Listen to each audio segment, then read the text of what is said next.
नमस्कार साथियों, स्वागत है आपका हमारे YouTube चैनल तोवर जी इंस्पायर्स पर। साथियों, आज आपके लिए हम लेके आए हैं नया टॉपिक। इसके बारे में आपको थोड़ी जानकारी दे देते हैं। जैसे हम लोग सुनते आए हैं और देखा भी हम लोगों ने, इतिहास के पन्नों में ये दर्ज है कि भारत के ऊपर जो है ब्रिटिशियर्स ने राज किया, अंग्रेजों ने राज किया है। तो ये काफ़ी टर्म जो है आपस में उलझा हुआ सा प्रतीत होता है कि भाई हम पे इंग्लैंड, ब्रिटेन, ग्रेट ब्रिटेन और यूके, इनमें अंतर क्या है। काफ़ी चीज़ें आपस में जुड़ी हुई हैं। क्या ये एक ही हैं, अलग अलग हैं, या फिर ये एक है? तो कैसे हैं, इस तरीके के क्वेश्चन हमारे दिमाग में आते हैं।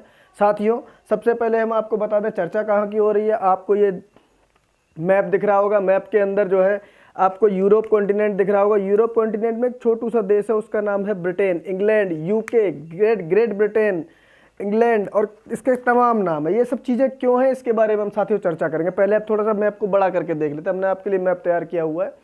ये साथियों, ये हमारा जो है एक मैप है। इसके सहायता से हम आपको बताएंगे कि किस तरीके से तो हम यूके कहते हैं, किस तरीके से हम ग्रेट ब्रिटेन कहते हैं, किस तरीके से हम ब्रिटेन कहते हैं, किस तरीके से हम इंग्लैंड कहते हैं। पहले आप थोड़ा सा इस तरीके से समझिए। राजशाही जब दुनिया में थी तो ये चारों अलग अलग किंगडम थे। वेल्स, इंग्लैंड, स्कॉटलैंड, आयरलैंड, ये सब था। आयरलैंड का आपको ध्यान रखना होगा। अब इसमें विस्तृत चर्चा में हम यूँ नहीं जाएंगे, क्योंकि इस पर कभी फिलहाल आगे चल के चर्चा करेंगे कि ईसाई धर्म में आप जानते होंगे कि दो तरीके के ईसाई धर्म में मार्ग होते हैं, कैथोलिक ईसाई और जो है प्रोटेस्टेंट। अब उसके आधार पर क्या हुआ, आयरलैंड का जो है विभाजन हुआ है। आयरलैंड को दो हिस्सों में हम देखते हैं। एक तो है नदर्न आयरलैंड, जिसकी राजधानी का नाम है बेलफास्ट, आपको दिख रहा होगा मैप में। और यह है रिपब्लिक ऑफ आयरलैंड, इसकी राजधानी का है नाम डबलिन। दिमाग में चर्चा क्यों आती होगी, जो वो लोग क्रिकेट देखने के शौकीन हो वो अक्सर देखते होंगे कि इंग्लैंड का जो क्रिकेट बोर्ड है उसका नाम है इंग्लैंड एंड वेल्स।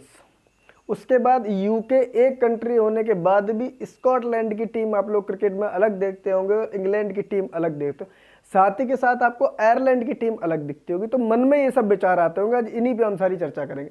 पहले चारों किंगडम की चर्चा कर लेते हैं। पहला किंगडम हमने बताया आपको इंग्लैंड। ये जो इस तरीके रेड कलर की पट्टी में बना हुआ है इंग्लैंड, इसकी राजधानी है लंदन। इसके बारे में तो अक्सर सब लोग जानते होंगे। उसके बाद एक ग्रीन कलर का छोटू सा किंगडम दिख रहा होगा, वेल्स। इसकी राजधानी का नाम है कैनब्रिफ। और उसके बाद इंग्लैंड के ही ऊपर एक ब्लू कलर का किंगडम आपको दिखाई दे रहा है, उसका नाम है स्कॉटलैंड, जिसकी राजधानी का नाम है एडिनबर्ग। साथ ही के साथ मैं आपको जोड़ता चलूं कि इसमें एक जगह यहाँ पर है, उसका नाम है ग्लासगो, जहाँ पर जो है अभी समिट, एक डेढ़ साल पहले समिट हुआ था कि जो पर्यावरण से संबंधी जो है देश इकट्ठे हुए, तो वहाँ पर चर्चा हुई थी। ग्लासगो समिट हुआ था, आप लोगों को ध्यान होगा, वो भी स्कॉटलैंड में ही जगह। उसके बाद चौथा किंगडम साथियों है नदर्न आयरलैंड, जिसकी राजधानी है बेलफास्ट। ये अब इनमें थोड़ा सा अंतर समझना, नदर्न आयरलैंड अलग है और रिपब्लिक ऑफ आयरलैंड अलग है। ये दोनों अलग अलग। रिपब्लिक ऑफ आयरलैंड एक देश है, नदर्न आयरलैंड जो है वो आपका यूके का हिस्सा है। अब यूके क्या है, अगर हम केवल इसकी बात करें, रेड वाले की बात करें, तो साथियों ये इंग्लैंड है, जिसकी राजधानी लंदन है। अगर हम इंग्लैंड और वेल्स दोनों किंगडम को साथ जोड़ा, जो पहले कभी था, मैं इतिहास के पन्नों से ही आपको बता रहा हूं, इन दोनों को जोड़ के बनता है ब्रिटेन। अगर आप इंग्लैंड और वेल्स को जोड़ेंगे तो उसका नाम होगा ब्रिटेन। और इंग्लैंड वेल्स के साथ अगर आप स्कॉटलैंड को जोड़ेंगे तो उसका नाम होगा ग्रेट ब्रिटेन। उसके बाद इसके ग्रेट ब्रिटेन में इन तीनों किंगडम के अलावा अगर आप नदर्न आयरलैंड भी जोड़ देंगे, जिसकी राजधानी बेलफास्ट है, तो उसका नाम होगा यूनाइटेड किंगडम। एक बार फिर से आपको बताते हैं, इंग्लैंड वेल्स अगर साथ बोला जा रहा है तो ब्रिटेन है, इंग्लैंड वेल्स के साथ स्कॉटलैंड जोड़ा जा रहा है तो ग्रेट ब्रिटेन है, और इंग्लैंड, वेल्स, स्कॉटलैंड और नदर्न आयरलैंड को साथ जोड़ दिया जाए तो वो यूनाइटेड किंगडम है। इस तरीके से इन चारों को हम देखते हैं। इस समय स्थिति क्या है, इस समय स्थिति ये है कि यूनाइटेड किंगडम जो है वो एग्जिस्ट में है, वो एग्जिस्ट करता है। कहने को इंग्लैंड भी है, ब्रिटेन भी है, ग्रेट ब्रिटेन भी है, लेकिन अगर पूरी तरीके से देखा जाए तो जो है यूनाइटेड किंगडम ही इस समय जो है एग्जिस्ट करता है, जिसके राजा जो है किंग चार्ल्स थर्ड है। अभी आपने सुना भी होगा कि एक डेढ़ साल पहले वहाँ की महारानी विक्टोरिया जो थी, उनकी डेथ हो गई। उसके बाद जो प्रिंस चार्ल्स थे वो वहाँ के किंग चार्ल्स बन गए, किंग चार्ल्स थर्ड है। प्रधानमंत्री कौन है इस समय, ब्रिटेन, यूके के जो प्रधानमंत्री हैं उनका नाम ऋषि सुनक है। ये भारतीय मूल के हैं, नारायण मूर्ति के दामाद हैं। अच्छी तरीके से आप लोग जानते होंगे। नारायण मूर्ति कौन है, तो एक कंपनी का आपने भारत में नाम सुना होगा, मुझे थोड़ा सा रिकॉल करता हूँ, उस कंपनी का नाम आपने सुना होगा इन्फोसिस। इन्फोसिस के जो चेयरपर्सन है नारायण मूर्ति, उनके दामादा ऋषि सुनक, जो इस समय यूके के प्राइम मिनिस्टर हैं। ठीक है। मुद्रा, यहाँ पर करेंसी कौन सी चलती है, जैसे भारत में रुपया चलता है तो वहाँ पर करेंसी चलती है पाउंड स्टर्लिंग। ठीक है साहब, थोड़ी सी चर्चा और भी कर लेते हैं। ये जो यूरोप आपको दिख रहा होगा, ये मैप पे आपको दिखाता हूँ, जो यूरोप कॉन्टिनेंट दिख रहा होगा, यहाँ पर इन यूरोप के सारे देशों ने मिलकर एक यूनियन बनाया था। उस यूनियन का नाम था यूरोपियन यूनियन। यूरोपियन यूनियन में आज से लगभग 2-3 साल पहले 28 देश हुआ करते थे। चर्चा भी इसीलिए ये सारी उठी है। 28 देश हुआ करते थे, जिनमें 27 देश तो अभी भी जो हैं वो पहले भी थे, उसके साथ साथ ये यूके भी हुआ करता था। लेकिन आपको ध्यान होगा कि झबरे वालों वाला प्रधानमंत्री यहाँ पर हुआ था ना, बाल झबरे झबरे से जो रखता था, बोरिस जॉनसन। बोरिस जॉनसन के प्रधानमंत्री काल में वहाँ पर जो है जनमत संग्रह हुआ, जिसके आधार पर 31 जनवरी 2020 को यूके ने ये घोषणा कर दी कि वो ब्रेग्जिट कर रहा है। ब्रेग्जिट का मतलब ब्रिटेन जो है यूरोपियन यूनियन से एग्जिट कर रहा है। अब ये एग्जाम पॉइंट ऑफ व्यू से सारी चीजें इंपॉर्टेंट है। 31 जनवरी 2020 को ब्रेग्जिट हो गया, यानी कि 28 देश जो यूरोपियन यूनियन के थे उनमें से यूके आपका अलग चल गया। और साहब चर्चा क्यों हो रही? चर्चा थोड़ा सा विषय इसलिए भी है, आपको मैप पे अगर आप देखेंगे तो ये लंदन के नीचे जो इंग्लिश चैनल है, यहाँ से फ्रांस टच करता है इंग्लैंड को, हालांकि सीमा टच नहीं करती है, बीच में समुद्र है। फ्रांस समुद्री सीमा जो साझा करता है यूके, केवल रिपब्लिक ऑफ आयरलैंड से यूके अपनी समुद्री सीमा साझा करता है, वो क्या नाम है, जमीनी सीमा साझा करता है। मात्र एक कंट्री ऐसा है, रिपब्लिक ऑफ आयरलैंड, जिससे ये यूके अपनी जमीनी सीमा साझा करता है। दिक्कत क्या आ रही है?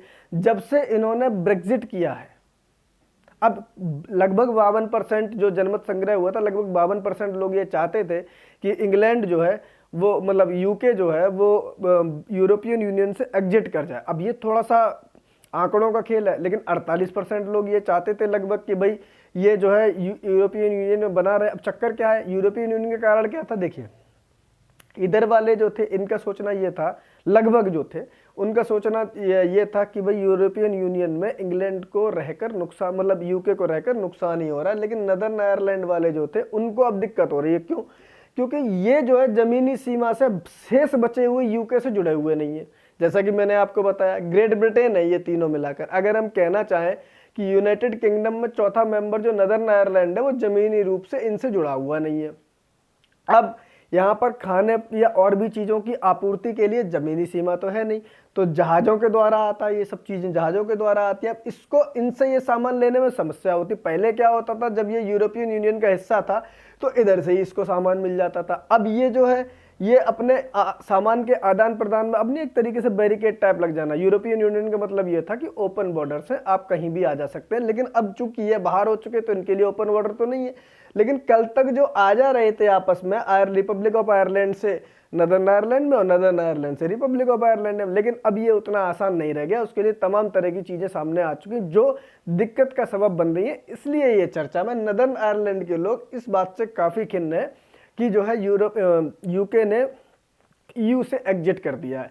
अब इससे ज़्यादा तो हम नहीं चर्चा करेंगे। चर्चा तो यहाँ तक है कि ये अब इसका यूके का पार्टी रहना नहीं चाहता। जिस तरीके से लास्ट में जुड़ के इसने यूनाइटेड किंगडम बनाया था, अब यहाँ के लोगों की मंशा ये है कि साहब हम जो है यूनाइटेड किंगडम के साथ नहीं रहेंगे, यानी यूनाइटेड किंगडम एग्जिस्ट ही नहीं करेगा, केवल ग्रेट ब्रिटेन पर लौट के आ जाएंगे। चर्चा है तो यहाँ तक है। लेकिन कोई भी देश जब एकजुट होता है तो उसमें जब सारे लोग मिलके रहते हैं तो उसमें ताकत रहती है, मजबूती रहती है। जिस तरीके से इन्होंने लगभग पूरी दुनिया पर राज किया था ब्रिटिशर्स ने, वो इसी दम पे किया था कि सारे मिले हुए थे, संगठित थे। लेकिन अब एक फैसले से ये संगठन लगभग जो है दिक्कत का सबब बन रहा है। तो इस तरीके के कार्य यहाँ पर हो रहे हैं। आप लोगों को ये भी ध्यान रखना होगा, एग्जाम पॉइंट ऑफ व्यू से ये चीज़ें सारी इंपॉर्टेंट है साथियों, कि यूरोपियन यूनियन में इस समय कितने देश हैं, या 2020 31 जनवरी 2020 से पहले कितने देश थे। ब्रिटेन जब ईयू से बाहर निकला तो उसको क्या कहते हैं साहब? उसको ब्रेग्जिट कहते हैं। उस समय वहाँ का प्रधानमंत्री कौन था? बोरिस जॉनसन था। मेरी ये लाइन जरूर याद रखना, जबरे वाला बोरिस जॉनसन, तो आपको उसका नाम भी याद रहेगा। इस समय वहाँ का प्रधानमंत्री कौन है? ऋषि सुनक प्रधानमंत्री। राजा कौन है? किंग चार्ल्स है। कब से है? तो आपको ये समय ध्यान होगा, जब से रानी विक्टोरिया उनकी डेथ हुई है उसके बाद से जो है ये जो प्रिंस चार्ल्स थे वो किंग चार्ल्स बन चुके हैं। इसको अगर आपको याद रखना है तो आप इंग्लैंड से शुरुआत करना है। इंग्लैंड का पड़ोसी अगर उसमें वेल्स मिलता है तो ब्रिटेन, और वेल्स के बाद अगर स्कॉटलैंड मिलता है तो ग्रेट ब्रिटेन।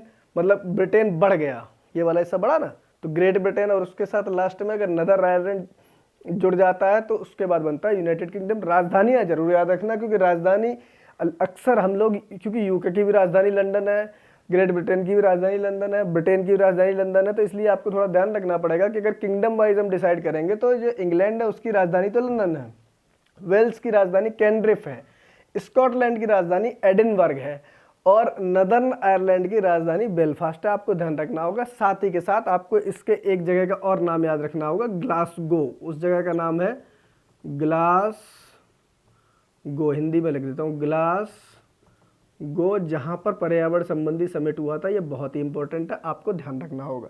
साथियों, इसी के साथ आज की हम चर्चा खत्म करते हैं। कल आपके साथ एक नई वीडियो के साथ मिलेंगे। मेरे जो चैनल के जो वीडियो अगर आपको अच्छे लगते हैं तो उनको ज़्यादा से ज़्यादा लाइक, सब्सक्राइब और शेयर करें और मेरे चैनल को ज़्यादा से ज़्यादा सब्सक्राइब करके बेल आइकन के बटन दबाएं ताकि हम आपके लिए ऐसे अच्छे वीडियो और अच्छी जानकारियाँ लेकर नित्य नई उमंगों के साथ आपके सामने प्रस्तुत हो सकें। साथियों, तब तक के लिए बहुत बहुत धन्यवाद। Good night.